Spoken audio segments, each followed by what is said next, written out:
Not my dog, but the stray dog. Sorry. Wow, Oh, okay. okay. All right, we are live. We are They want to live. join this. Yes. So, welcome to DevKami number 98. So, I'm swimming.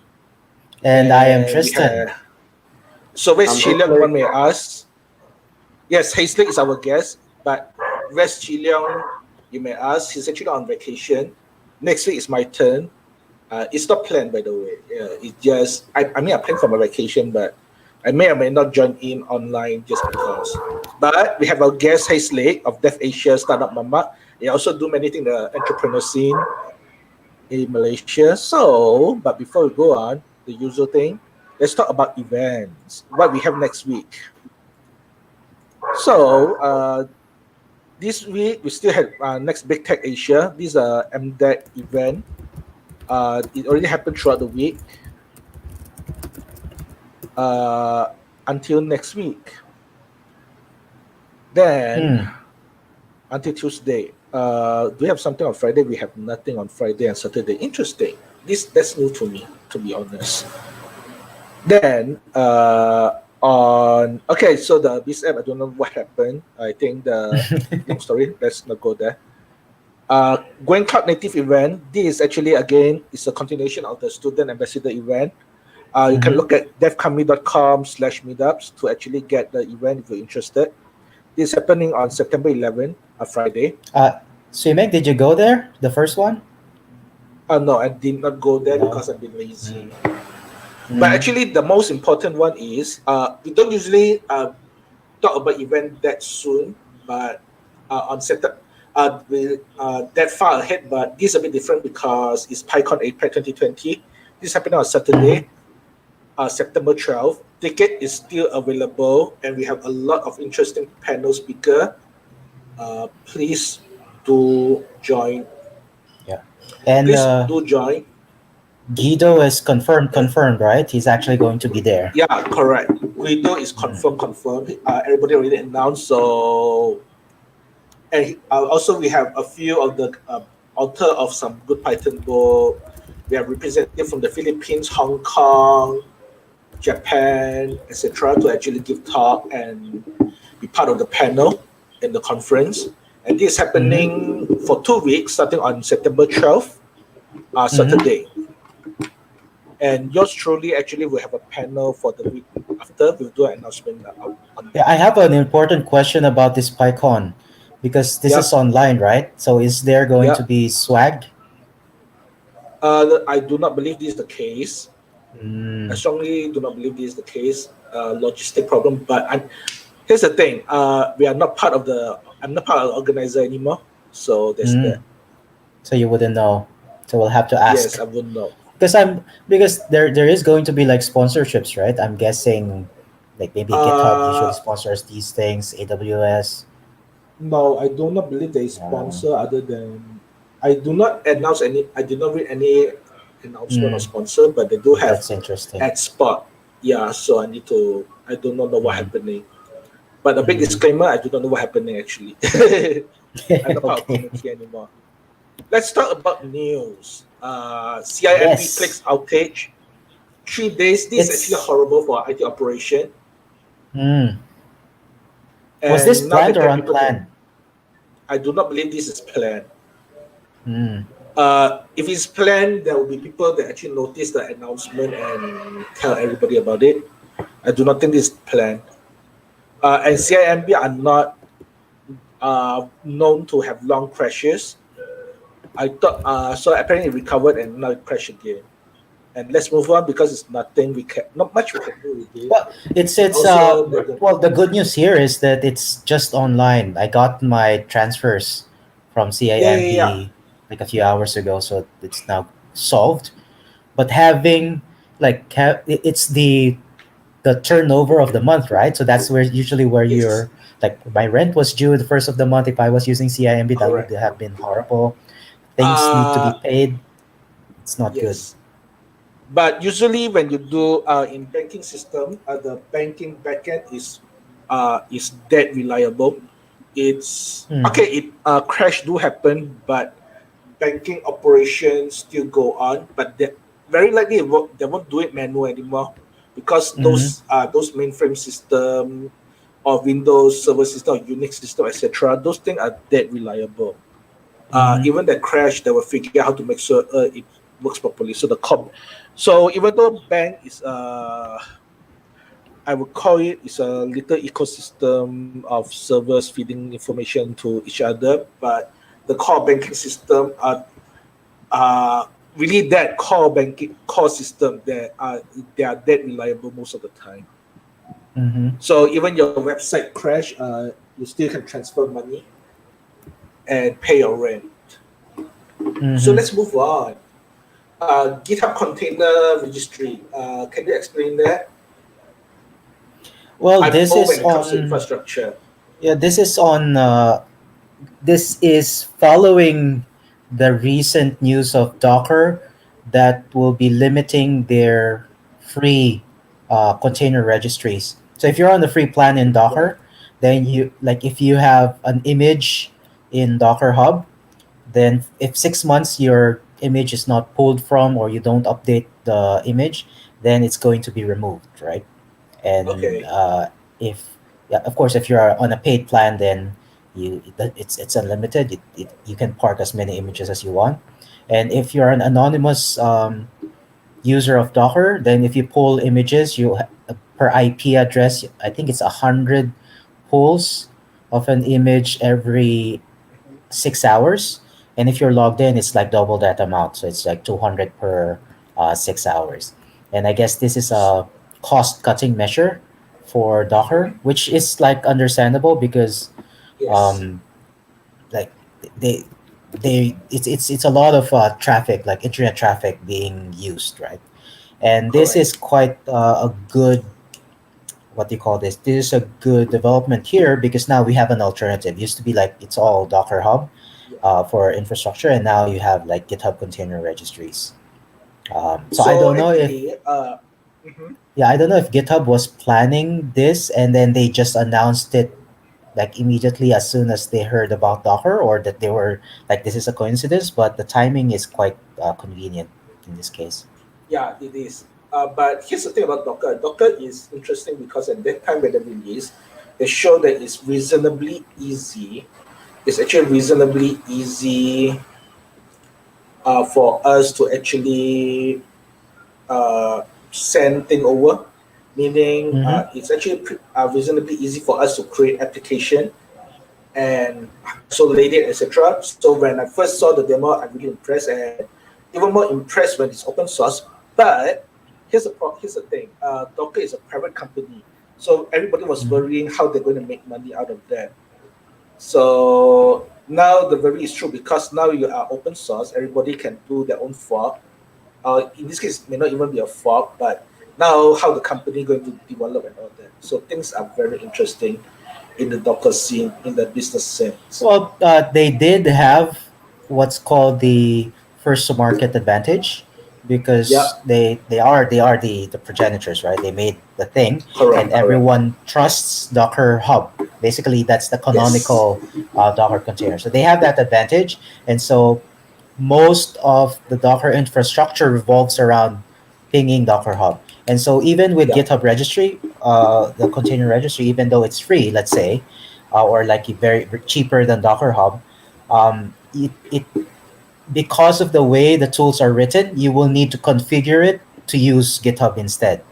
And like you hmm, have all of these like support issues, like oh the image that I need is in both things. I'd rather have everything in a single place. So they have that advantage. They can ride on this advantage for a bit. yeah, But yeah, in the future, as more and more competitors come along, this is going to be similar to like Oracle trying to get yes, like MySQL stuff or something like, yeah, and then you have um, Amazon trying to run services and then just stealing yes, all of these open source things. Um, correct, and it's going to be the same problem because now the yes, competition is not about software, it's about infrastructure. Who has the better infrastructure on these things, correct, which you might correct, argue is a good thing because yes, in the end the consumer wins, right? Like we get better infrastructure, yes, but yes. if you end up with Consumer a wins, but monopoly, then it's a problem.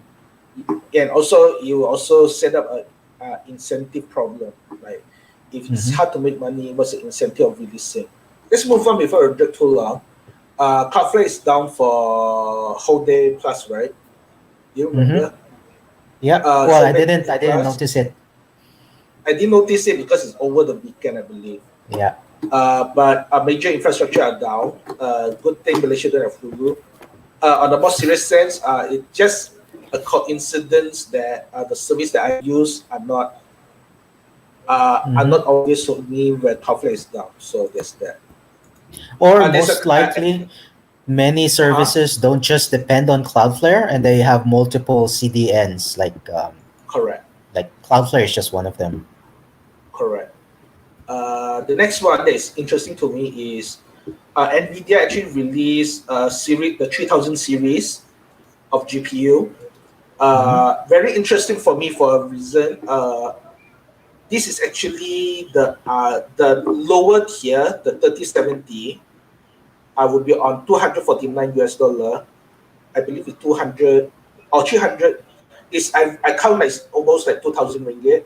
But Yeah, the 3,000 ringgit. thing, yeah. So the top tier 3080 is 600, 2008. So either way, this is actually cheaper. So even the lower tier release of the 3070 is actually cheaper than the 2080 Ti, which is actually traditionally the top tier GPU. So when 1080 Ti actually are actually better than the 2000 series. This is the first time when NVIDIA released a GPU, the lower tier actually better than the Ti series. And that was the previous generation Ti series, so that's actually a good thing, right? Yes. Because traditionally, the Ti series is actually more expensive, better performance, and more expensive than the newly released GPU version series. That's the tradition. And I think the price is okay. It's a price that I can accept, but I don't have a use for 30 series yet. For dev, more CUDA core for calculation, neural network and all that. But for gamers, better performance, and a lot of the feature are actually aiming for gamer. Because put it this way, they are actually fighting against not AMD. Interestingly, they're actually fighting against the consoles. So which is why internally they release a lot of console feature, and more importantly, they also release a feature to actually make it easy to do green screen. The consoles are using AMD, like the Navi GPUs, which has yet to come to the desktop because AMD apparently focused on the consoles in their manufacturing. Correct. And they also add a lot of technique that previously not available on the desktop. Only just introduced to the console is very new, and NVIDIA actually introduced all those things to compete against it. But as usual, the tradition it goes like this: console guys will always console guys that think they're the best. The PC guys will always call accept the master race. That always happens. So, what's your prediction about Bitcoin price? Like Bitcoin price, what will be your prediction now that you have more CUDA cores to do calculations? No, I don't know. Okay. To be honest, I didn't watch cryptocurrency because, mark my word, cryptocurrency is a bloody scam. There's some good idea. Unfortunately, there's some good idea, but unfortunately, a lot of people are turning it into a Ponzi scheme. So it's actually very problematic. And also, I believe that all this CUDA core won't be enough for mining anymore. So that's my opinion. But for neural networks and all that, very interesting. In fact, one of the things that do sell on this is that a neural network-based application for end-user level. So one of the things that do sell for this. Talk about neural network. Let's go to the next one. So Neuralink really do a release of an implant for human neural network. I did not watch the demo, but I believe that they have ways to they plan to implant to human, but they already have something for pigs to implant to pigs. Oh, the demo was about implanting the the device onto a pig's brain. I'm still waiting and see for I think we're losing was Swimming. excited. That got disconnected. Okay, he's back. Yes, I did. No, you're back. So a lot of people in my circle is excited, Mm-hmm. right? And oh goodness, Swimming, you're back. yes. So a lot of people in my circle are excited over this, but actually, a lot of stuff need to be done before this becoming practical. Because currently, our level of understanding for the brain is we do not know about the encoding. We poke a few signal and hope something come out. And we poke a series of signal and we only manage to make a copy of the image. And we are not any way manipulating our nerve fully. We can read it, but we can't inject to it. We can't change our brain because the encoding are simply unknown now, right? So a lot of the thing that Elon Musk promised is future. More implants mean more research, good. But is it something that happened now? No, it's not. It's something coming in really soon. Yeah, but So you have to be excited for the small steps, right? Like these are yes. small things. Put it this way, Embedding. correct, but you also need to set the expectation correctly.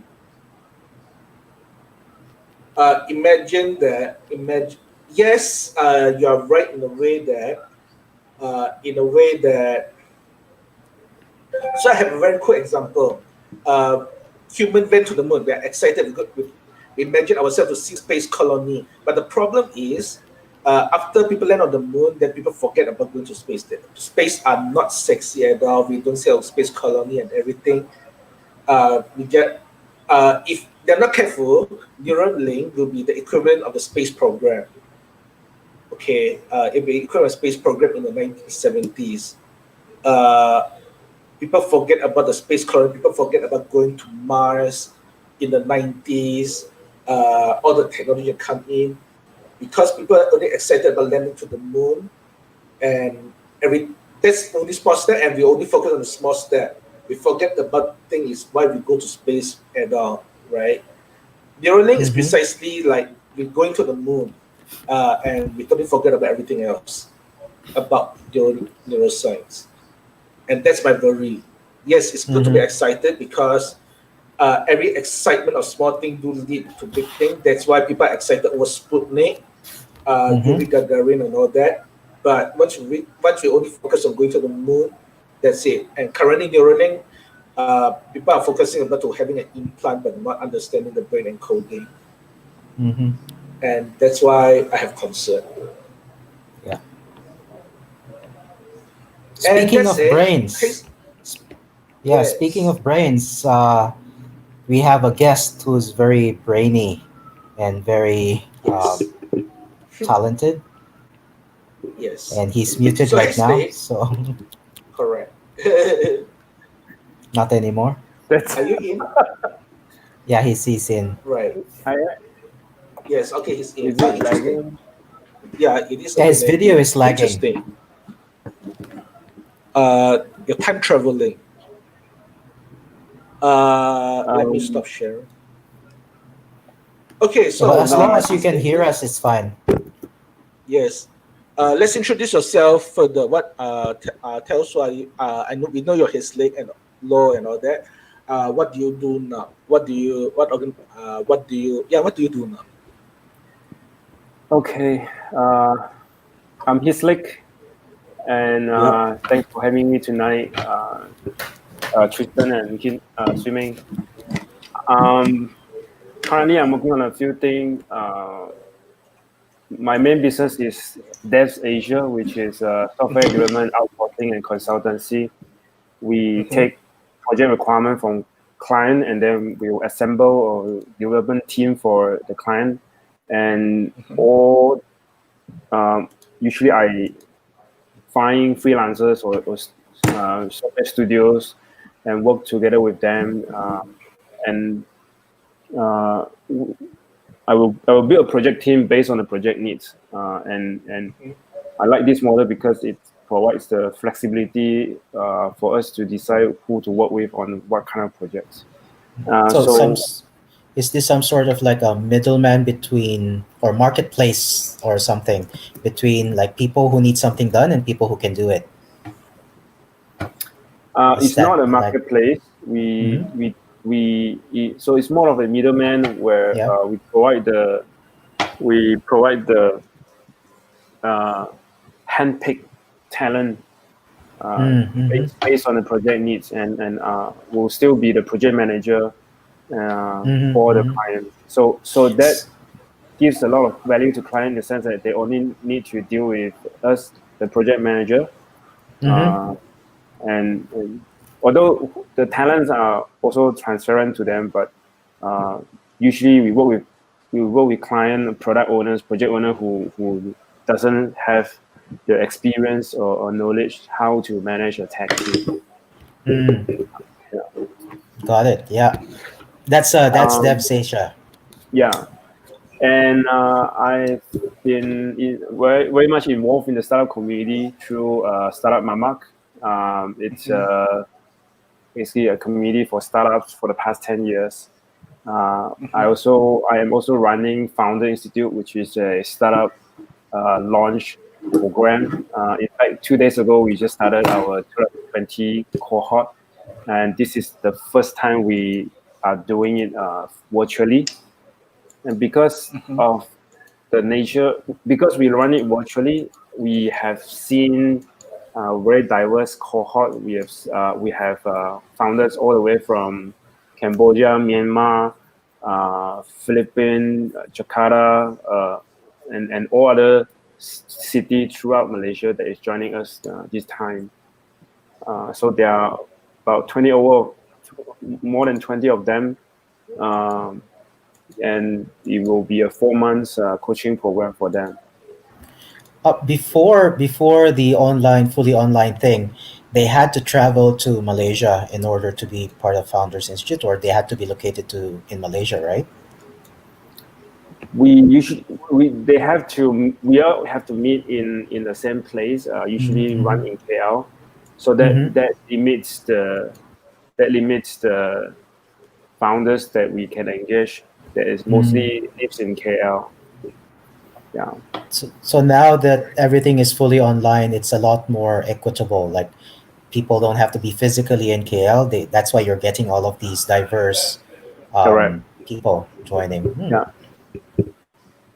yeah, which is quite interesting, and I sort of look up most of their background. So it's quite a good mix. We have a lot of experienced entrepreneur in there. These people has built different company before. We have a mix of tech guys, and we have some that is corporate executive that really want to explore entrepreneurships, and some self-employed people as well. So, Right. so Yeah. that's So how do. Yeah. yeah. Pretty much what I do. Mhm. Yeah. Okay. Cool. So I'm interested Yeah. at Dev Asia.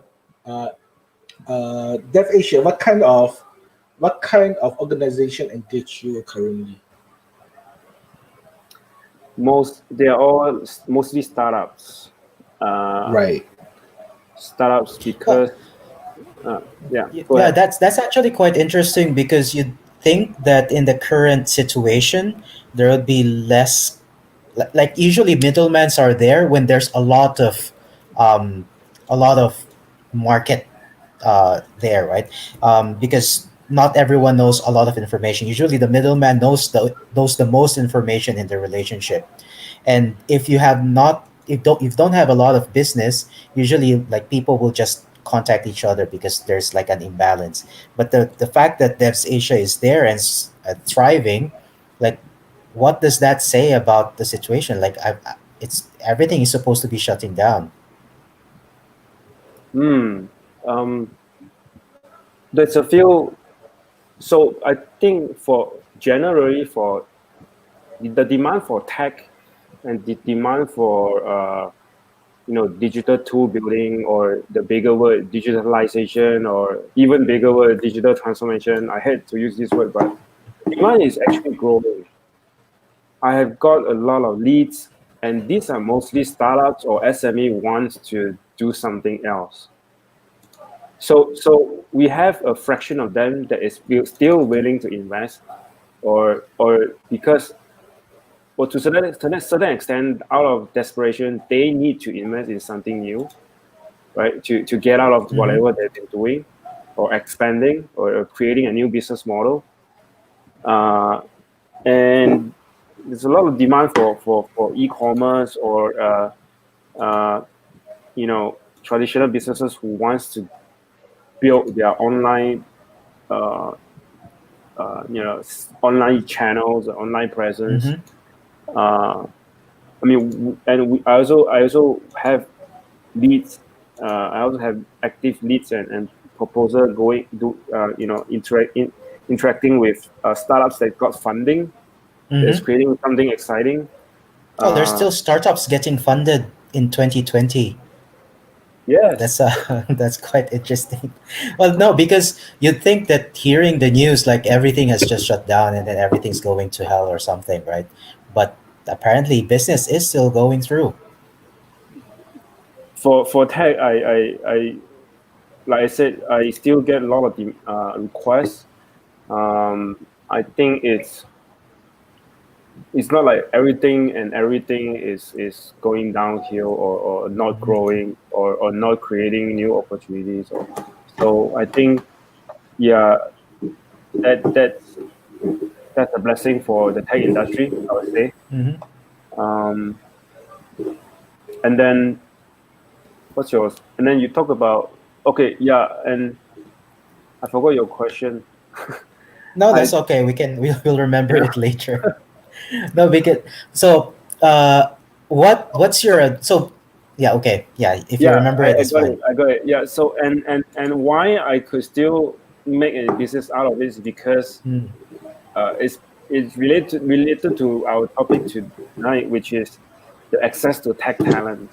Mm-hmm. Um, Yeah, because that's an interesting thing. Is there access or is there excess of tech talent? it's not access, but Mm-hmm. as Okay. a challenge to Ah. access them, challenge Mm-hmm. to Mm-hmm. find the right talent for the job. And I Mm-hmm. happen to be in this.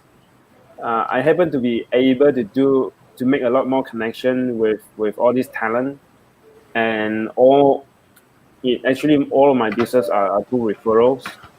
Mm-hmm. Um, I wouldn't say we are thriving. I'm still very much very embarrassed. Actually, very embarrassed to say I'm mostly one man show. Everything else is Mm-hmm. outsourced, and um, depends on me. But Well, yeah, it it is a is. business that I want to grow, and I see a lot of value that we are providing to our client, in the sense that we will find the right talent for them. We have better Mm-hmm. access and better knowledge about who can does what, and and even for the startups that got funding, Mm-hmm. hiring talent, it's a very slow process to them. Mm-hmm. And if we are able to provide talent sooner to get the job done, to get the product going, launch a phase one and so on, that's a win for the business, compared to Mm-hmm. just getting stuck with their hiring plan, and not able to get a team, and build stuff, and then start commercializing. All this is actually, if they do not switch to other outsourcing strategy, then they may lose out, and yeah, and things like that. So I'll just quickly mention for the people who are watching, we can see your comments. Like for example, Odin Hassan says hi, guys. So we'll say hi as well. If you have any questions for Heislyc right now, Yeah. then you can just put it there, and then we'll mention it to him, and then we'll have So other questions. yeah. So hey, say one question I'm interested is what kind of product the startups buildings nowadays? Building what kind of? You mean my client? What kind of business? Most of the startups are in nowadays. Yeah. Is it e-commerce or is it? Yeah. Probably not just like your clients, but not just your clients, but the people who have approached you and you had to turn down for some reason because like lack of job or something. Like, what are they looking for to build? Yeah, it's quite diverse. It's of course there's always there's always a demand for e-commerce, and in fact, of course I also won't propose them to build e-commerce from scratch, right? We have a lot of great software like Shopify and whatnot. But in terms of other projects, it's quite diverse actually. We have people reaching out that they want to build some sales productivity apps, and then we have people who wants to build generally speaking, service on demand kind of apps, or like if I need something, I want to send a request to the workshop, I want to get quotation, that kind of app. Someone wants to build something like this also. And then I also have, like, on the other end of the spectrum, really interesting really interesting and unique idea, such as building a trading platform for cargos. Actually, I can't say anything much beyond that. It's okay. It's fine because some company prefer some NDA. We totally understand. Been there through that. Yeah. So in a spectrum between these things, right? Like there's the other one level is people who are just thinking of bringing their current business online, so basically different medium, and then the other side is like completely new technology. Where do you think are most of the requests coming from in that spectrum? Like, basically the last part is like completely out of the box, like, I don't know, some kind of nanotechnology thing, and then you just need to create some software for that, or some hardware or something. But the other one is just same business, just online. It's quite balanced, to be honest. I mean, at least that's what I get.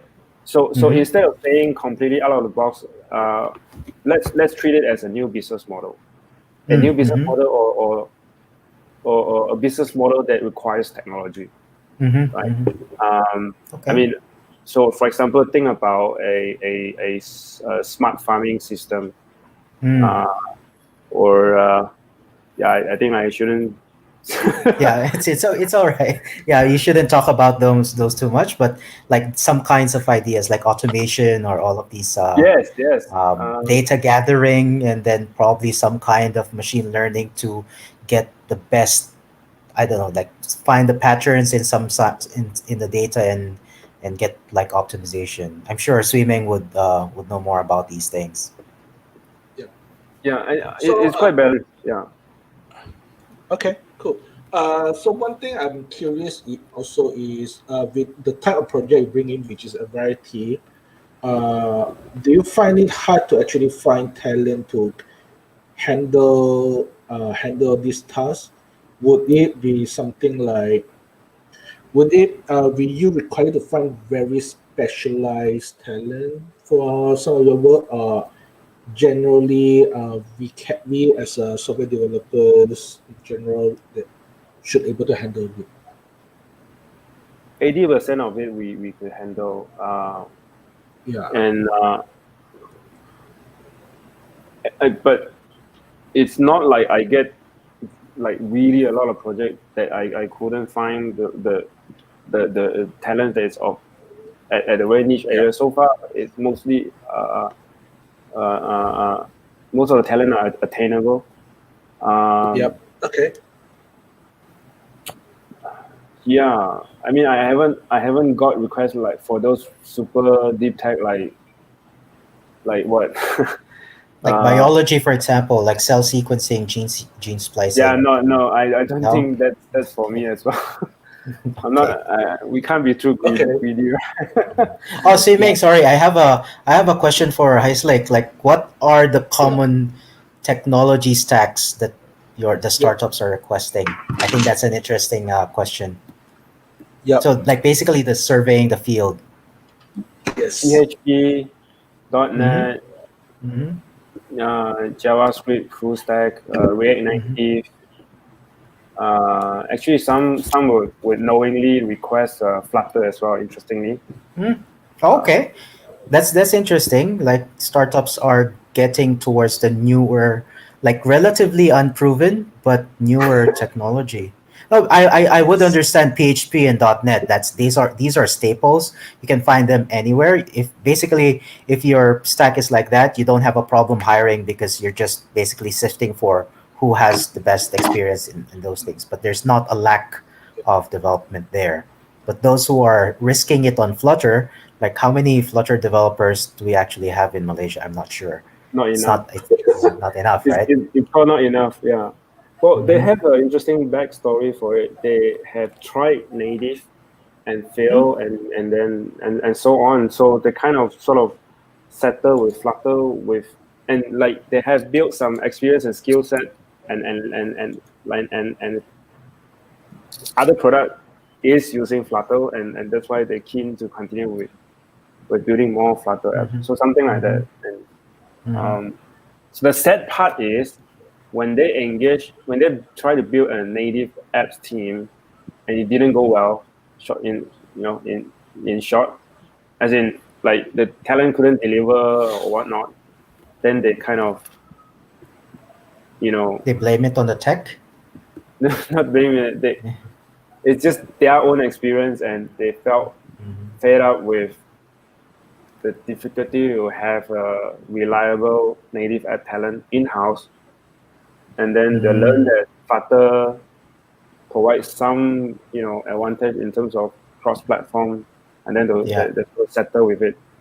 And Mm-hmm. then when planning new app, they will say, "I like Flutter because if anything, my team could continue with it or take over it because my team Mm-hmm. has the skill set already." So Mm-hmm. that's a valid justification, but yeah, it's a unique case. Yeah. So, Mm-hmm. how many of the organization you work with actually have their own development team, and yeah, why they would Most hire you if they already had a development team? most of them do not have. Our perfect Hmm. clients do not have their tech team to begin with. So these That's are why these are businessmen who want to build something, but they don't know where to get the talent to build what they yeah. want. Mm-hmm. Well, I I do have clients that still have their own tech team, and then they need more. Mm. Uh, Okay. or I do have client that is even they are they are my client is the chief architect, and then he has the whole back end team, and then he need help with finding designer and front end team. We did that Mm-hmm. as well, and so I Mm-hmm. like the fact that we are able to collaborate with client like that, Mm-hmm. and we I feel like we are still adding value in the sense that we are able to, if you need designer, then we will find designer and work with you. And then Mm-hmm. if you need, and then after design, you then move on to front end, and then front end will inform the back end what API you need and is needed, and so on, right? And then we will bring in the front end team. I think it's quite rewarding for us to learn from different kind of project experience as well. What's Yeah. the turnaround time between the business trying to source talent and you actually finding the suitable talent and then they start working for the business? When you mean when they engage with me, like the turnaround time for them, Yeah, is well, it? so let's say I approach you, I'm a business owner, I want to um, have like some kind of data gathering application. I talk to you, we do a consulting meeting, etc. And then okay, these are what, and then we agree these are the talents I need to hire. From that point on until you give me the talents, how long would that on average would take? It's around 1 to 2 weeks. Oh, It's Is it actually too long? relatively. No, it's quite fast. It's equivalent to one sprint, and how many Yeah. features you develop? It's no, because to me, if the skill set is quite straightforward, and Mm-hmm. so put it this way, I have like several CTO or tech leaders that I've always been like. These are my my talent network, right? Mm-hmm. And one they have some capacity. Some of them run their own team of developers and whatnot. So Mm-hmm. so I can rely on them to advise me whether these are the things that they can take up or not. So for example, I give an example, if a client is really specifically looking for Ruby on Rails guys, then I would say I would take more time, because would you agree with me? Reliable Ruby on Rails guys is even harder to find. If It's they're mostly hired already by other people. exactly, they are So mostly. We have a lot of capable guys, but their plate is full as well. So Ruby on Rails will probably take me more time. But Mhm. otherwise, I think it's quite 1 week is good enough for me to know whether we could take out the project or not. Okay. It's, Okay, so Mm. what? no, I was just commenting that it's actually quite fast. Like 1 week of sourcing, it's like a snap. Like usually when we do recruitment, but then again, maybe we're looking for a different kind of talent. It takes like months to find the talent that we need. Yes, Meng, you wanted to say something. How many of those team that you work with actually ends up as a permanent member of the business that you engage in? Never. Never, Also, right? Okay. the businesses don't absorb your talents. Because no, because chances are the talent wouldn't want to join it anyway. Mm. So Right. uh, They're happy to be like mercenaries or like freelancers or yes, go to the next project. yes. How Yeah, about well, maintenance then? So maintenance. So come again. Because unless the business is very short-lived, they will need help to add features and whatnot, right? Of course. So this is my guiding principle, and I often tell to client as it is as well. We would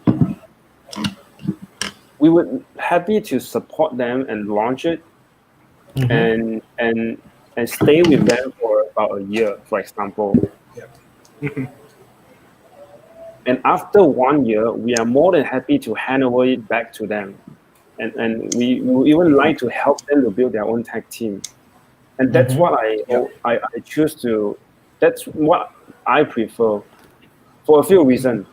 Um, I said our talent might not always want to stay with one project, mm-hmm, right? Uh, they take ownership of the project and they are willing to stay to support for a bit, and that's fine. Uh, Yep. we want to, so we do not assume the talent want to stay with the project for more than a year, for example. Right. Number two, assuming the business, hopefully they go on and grow, and they should always start strategizing to build their own in-house team, and we are happy to help them and hand over to them, and so on, because that's they paid for the software to be built, and for their sustainability. It's mm-hmm, something that we would love them, we would love to support them to do so. And unlike unlike most traditional software houses, which, because they are traditional, mm-hmm, they thought that they have to rely on the maintenance or whatnot mm-hmm, to stay afloat, which is not what I want to do. I think for us it's more about how can we work on more projects and allow our talent to work on more projects as well, and that mm-hmm. will give them more experience while still earning earning money. Mm-hmm. Because my intention is to. I'm going to move to another. Go on first. No, my intention is to, as we do this, to grow the talent community. But yeah, that's it. You mean? Okay, so I think he's a bit delayed. one question. Okay. So one question. Okay, so I know somebody that would disagree with you, but let's all go there. So my concern is, what's the barrier for this organization to actually find your talent? So why that? Uh, is it because it's easier to go through you, or it's actually very hard for them to find people? It's hard for them to find people. Why is that? Is it because they just don't have the expertise to find people, or it's just difficult to, like, there's no directory, let's say, of developers? For the non-tech guys, they don't have expertise, knowledge. So they don't know how to hire and to vet technology. Correct, and they don't even have the right correct connection, right? So yeah. Sorry for the noise. Yeah. So the people, the talent is there. They're just not being found because the people who are trying to find them don't have the skills to look for them. Is that a good summary there? Mm-hmm. Yes. So there's a lot of good developers in Malaysia. No, we're still talking about project-based engagement, right? Mm-hmm. And if we talk about in-house team, it's even more challenging. And yes, it's still the same, but it's even more challenging. How do you know how to build your in-house team when you don't even have you are a business leader, you don't have the tech side of knowledge to be able to hire, build and lead a tech team. So it's even more challenging. Mm-hmm.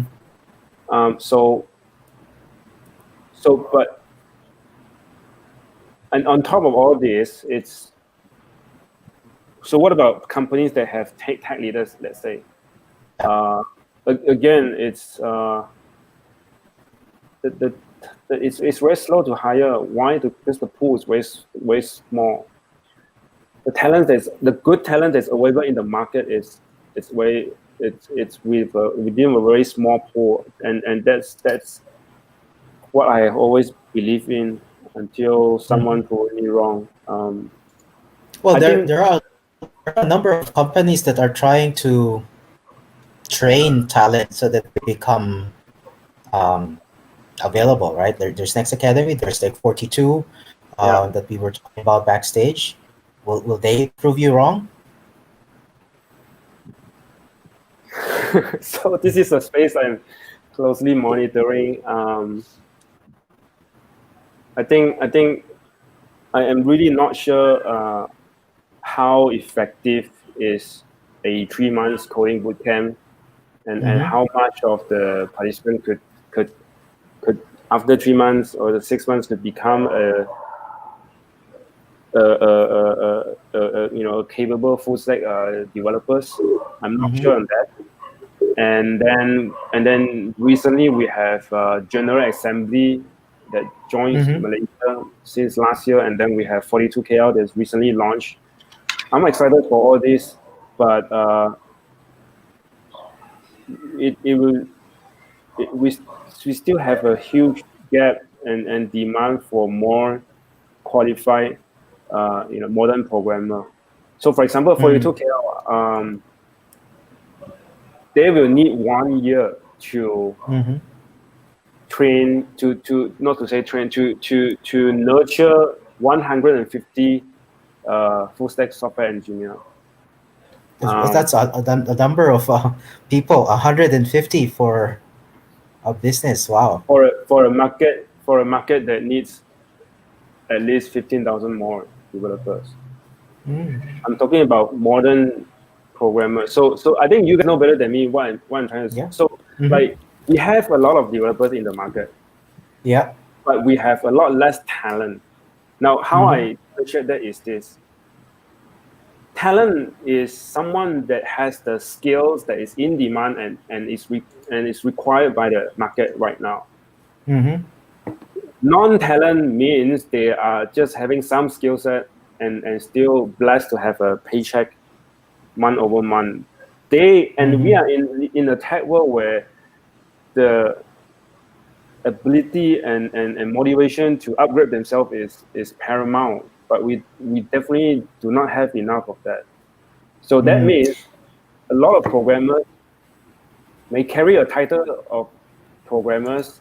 I may piss off a lot of people, but if they are not learning something new in the past 12 months, and if they are not doing something new in their job, and even if their leaders or their job environment is not empowering them to do so or ask them to do so, then it's unfortunate that they are at the risk of being outdated. They are not making themselves available in the market, and hence they're not available for hire.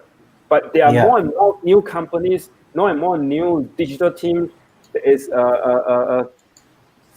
starting out every single day. How do they hire from a pool that is growing very slow? It's the math doesn't work out. Sorry. That we don't have a shortage of programmers. What we have is a shortage of qualified talent, and because of the reason of your like doubt with new General Assembly or all of these bootcamps is that they're just adding to the pool of programmers, but they're not adding to the pool of qualified talents. Is that it? Yes. I lost the second part. You mentioned General Assembly and what? And 42 and the other, like there's this in Taylor's College, I think another 3-month boot camp for full stack JavaScript. I forgot that, maybe that was a few years ago, I'm not sure, but these they basically are trying to add more programmers into the ecosystem. But I guess the problem that you're trying to expose is that it's not about the lack of programmers, it's the lack of people with the domain expertise that matches the type of things that these new startups, these new businesses are trying to get. Actually, it's more like this. It's more like the local software development environment have a bias toward traditional stack of Java, .NET, and whatnot. And often those are and also the local software development market also tend to be skewed toward old technology, very old stack. Whereas new startup environment, every time they start up, they will use the newer technology. We're talking about Swift versus Objective C, and not just specific like language, JavaScript and whatnot, but also project management environment, how to work as a startup. So what Heislyc want is somebody that is a bit more senior, right? But the thing is, code school have tendency to bring very fresh developer that do not necessarily have the seniority to work on this project. So how do we this sounds like a catch-22. Like, we need more seniors, but the problem is you only get seniority by getting hired and working as a junior and getting your experience. But if you don't actually hire them, nobody is going to get into a senior role that you actually need. So that's like catch-22. Yes. How do we break this cycle? I want to clarify two things. I was talking about the talent. If they don't learn new things and don't upgrade their skill set, then they are not contributing to the talent pool. But of course, all the academy, Next Academy, 42 School, we have Forward School in Penang, we have General Assembly. I believe they are well intentioned to grow the talent pool in their own way. Yes. But so yeah, the challenge is not, and to be concise with the challenge, is more about we don't have enough people that want to learn to become better. Better. Seniority doesn't matter. It's I like to know about their seniority in terms of project experience, right? Not so much on not so much on seniority at their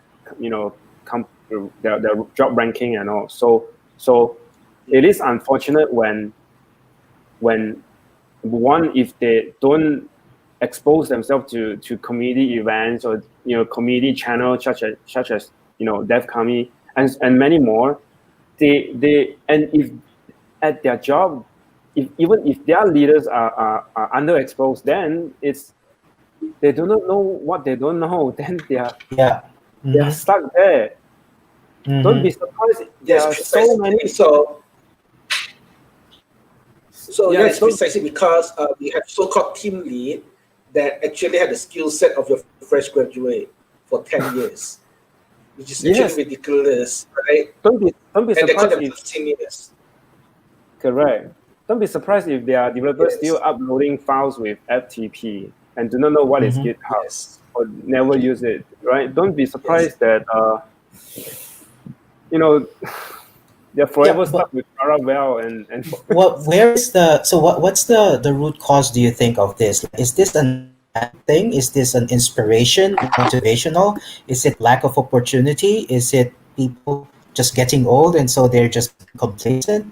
Like where do you think is the cause of people not trying to progress themselves, and so that's contributing to the lack of the qualified pool? Maybe one of it is leadership. You see, a business, usually a business, let's say an SME, they rely on the tech guys, the tech leader, whoever has higher command in engineering and or technology or IT in the organization, and that guy, he need to lead by example. Yeah. And if he doesn't, then whatever team that he builds will always be even worse than him. But so I have a counter argument for that though, because so remember I said that companies in Malaysia, the skills of software development in Malaysia are skewed toward the older technology and all that. Part of the reason is that updating a system is a cost, right? Updating a system is a cost. And companies in Malaysia tend to not wanting to spend anything beyond marketing and sales.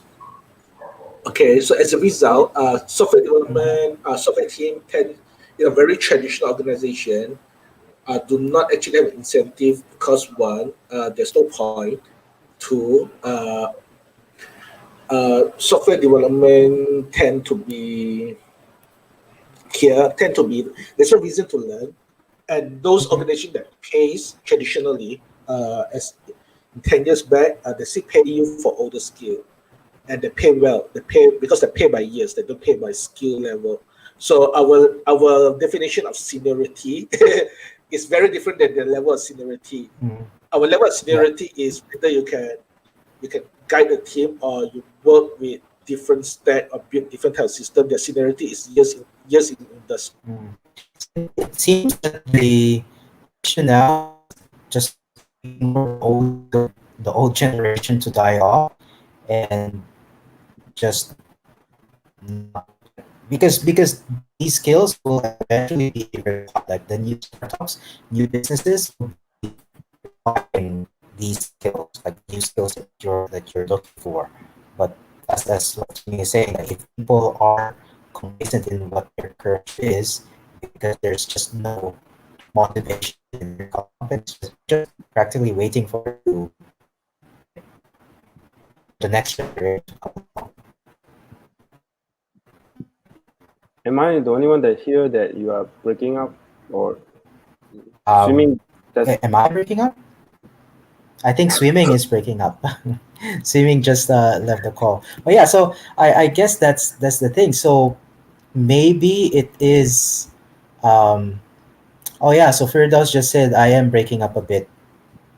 So I guess you're, I don't know, something. Swimming just dropped off as well. Probably um, the internet connection in this general area. But yeah, so is it just a generational thing then?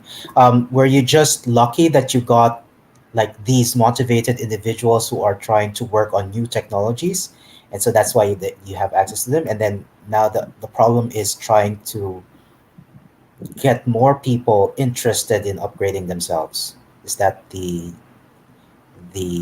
issue that we need to fix now? I'm not saying everyone must use new technology. It's Mhm. not like that. We just must use the right technology for the job. That's all. But That's an interesting statement, because how do I know that this is the right technology? Like, there are a lot of surveys like saying, okay, that React is the in thing, PHP or Elixir or whatever new technology is there, but it's the classic question of a developer trying to improve themselves. What should I study next? How do I know? um, let me try I'm because I'm not the most tech guy here. But I No, think no, it's good, but based on your observation, like how what would you advise someone to get, like if you had the ability to control what people will study or will learn, like how do you use, like how do you not prophesy, but how do you predict like what they are going to be studying so that they do it? Sam says it's a cultural issue. There's no easy fix. I don't. I guess we're not looking for easy fixes here. So I guess we're looking for like oh, possible Yeah, solutions. because at this rate, it's not. This is not the time for you to do that right now. Because if I were to prescribe a solution, involve like apprenticeship Yeah. program and all sort Hmm. of thing, that would be like another few years. So for now, that's another different thing. So short term, what do you Yeah. think? I So think it starts with what? mindset, right? Yeah. But what Tristan is trying to ask is looking for more specific answer. I think Hmm. if I Yes. try to answer this differently, it's more of the mindset. So maybe let Hmm. me try this. If you have been building product, wouldn't you be curious about how user use your product? And one way to know that is to collect data points. So Hmm. Yep. it would be great that, let's say, an app developer to really drill down on, you know, how to implement and how to make app analytics works, how to use any analytics solution in the market, and then, you know, Hmm. um, build that, or integrate that, or learn that, really put in your analytical mindset, and expand your knowledge on that area. For example, how Hmm. a web developer um, really go deeper or wider with cloud. You know, Hmm. all our all these great cloud principles. On a monthly basis, they are releasing new features, and new uh, new features and new products. There is a reason for that, because everything that they do is to make things more efficient and optimized. I'm Hmm. sure. So these are not just new technology for the sake of being new. It's just more reasonable things to do things better. And it, I would hope that developer, stay Hmm. abreast of that. We don't have enough people doing that kind of thing. Yeah. And if they have been, whatever they've been doing, if they have been doing the same thing Hmm. 1-2 years ago, then that, I think that's that's what we call not good enough. They are not learning new Being things. you're being stagnant. You're just staying in the same place, and it seems that this is like a big issue on exposure. Like you don't know what you don't know. So if you're just staying in your company doing something, the same thing over and over again, you wouldn't know that all of these things are happening in the industry. And so I think that's the reason why all of the communities like one such as the one that you're running, the meetups on like even though they're online, they're still happening. Um, all of these virtual conferences and eventually like physical conferences when they do happen, it's actually quite important not just for the networking capability, but also to actually expose you to what is new, because these are usually the times when people talk about interesting things that they've learned. And it's not an excuse to say like, oh, okay, I can just watch it again on YouTube because it's going to be recorded anyway. The problem there is that you're just like being a passive recipient of information. Again, you don't know what you don't know. People are not going to be excited. You don't feel the excitement about these things. Should I look into that? Because people are actually talking about that, right? And I guess that's the thing. Um, Maybe in these times of the people just being cooped at home and not actually being able to go out, people are trying to reach out in the virtual space, trying to learn more information, hopefully not just playing games and watching Netflix and again being passive, but actually reaching out, trying to get involved in communities and actually learn something. um, and I guess with you running a community, how would you uh, how would these communities try to encourage these things? Um, so first of all, because we are talking about developers mostly, I I'm not the best person that is currently engaging the developer community. I Let me explain. I feel like I'm just getting started because by because Startup Mama is not just about developers, right? It's more of tech startups and entrepreneurship, and it's been 10 years. But for developers and tech talent, I feel like I'm just getting started to put more time and getting. It has always been my passion to engage, but I feel like I'm just getting started. And let me share an example. So recently, I've organized some, like for example, a panel that talks about how developer can be more resourceful and competitive. And then I also organized another session with an AI company from China that is hoping to share about their technology and their AI capabilities. The attendance is very low. I think there could be a few factors. Maybe the timing that we chose isn't ideal. Number two, maybe we just didn't market it. We didn't market it enough. Number three, the talents are not interested for some. The audience are not interested for some reason, right? And that's I feel very sad about that. I kept asking myself, how can I let more developers know about all this kind of thing and kind of make it a goal for myself that I would really like to examine and find out how can I build a developer community, like how I've tried to build Startup Mama. But that will be a long pursuit journey. But is that coming soon? Are we expecting great things from you in the coming weeks? No, it's not. Yes, it's coming soon, but it's a baby step thing. So it's not really gonna be something great or whatnot. And the intention is not to sort of compete with any other existing community, which I'm sure it's another thing we could discuss as well. But it really, I still see a lot of things missing. We have a lot of fragmented groups that is sort of at best socializing and really discussing things in silos, and we have seen a lot of community leaders coming in and out because life goes,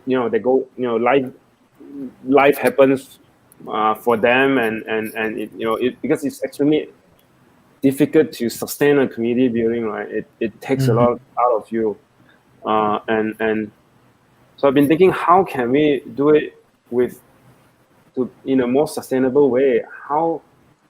And I'm not trying to do charity here. I'm trying to make sense of all these things. How can we really grow a community? And I'm basically repeating myself. How can we grow a sustainable tech talent community? That's my next 10-year thing, really.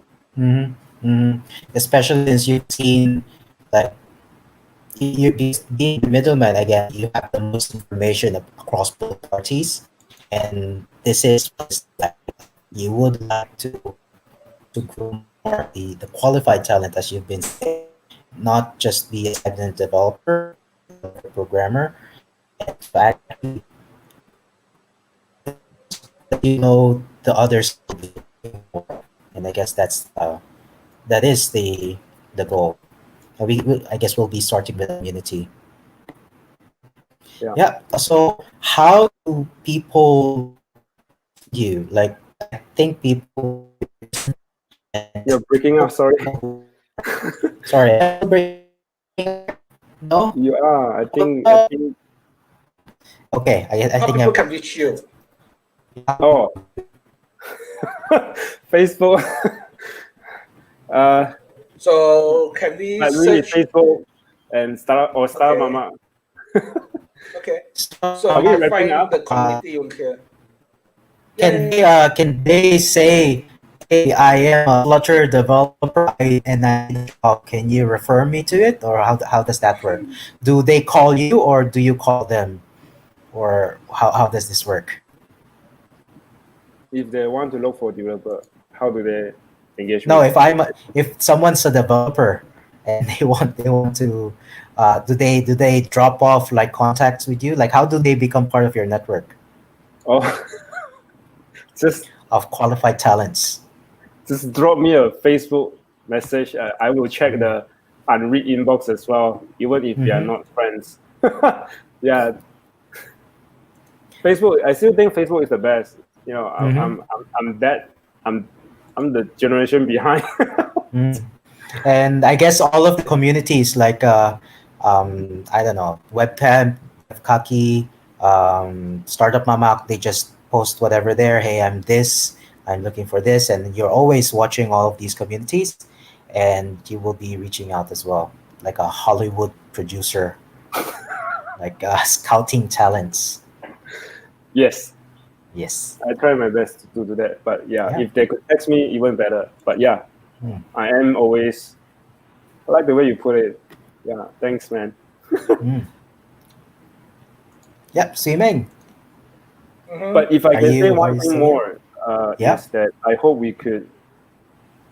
I hope as a community we could do more. Yeah. It's a bit difficult with the social distancing, but we'll try. Hopefully, we can do more. Yeah.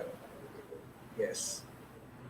And with this case, thanks for coming. A very insightful talk today and all that. Don't leave so soon. Don't leave first. Once all that. So with this, I think we're pretty much done. And thanks for listening. We are a bit over, not quite much, but. With that said, thank you for listening, and I think we should say goodbye now. Goodbye. Bye. We will click and podcast. Going offline.